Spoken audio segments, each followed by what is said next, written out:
રામ રામ રામ રામ રામ. જ્યારે આ કપડાં અહીંયા ખુરશી પર જ રાખવાના છે ત્યારે આવડા ભીગા ભીગાના કબાટો શેની માટે કરાયા છે? ખોટો મારા છોકરાનો ખર્ચો. છી. અરે હા, સાલું આ વાત મારા મગજમાં કેમ નહીં આવી? વાત તો તમે એકદમ સાચી કહી મમ્મીજી. કબાટોની જરૂર જ ક્યાં છે? ખોટા પૈસા રોકવાના, ખોટી ઘરમાં સ્પેસ રોકવાની. અરે યાર, ખુરશી બધું કવર કરી લે છે. ચલ બધા કપડાં અહીંયા જ મૂકી દો. થેન્ક યુ મમ્મીજી. હા, આટલી સરસ સલાહ આપવા માટે થેન્ક યુ. Thank you.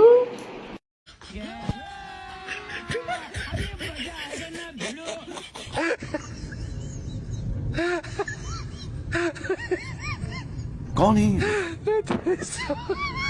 कहाँ से आते हैं?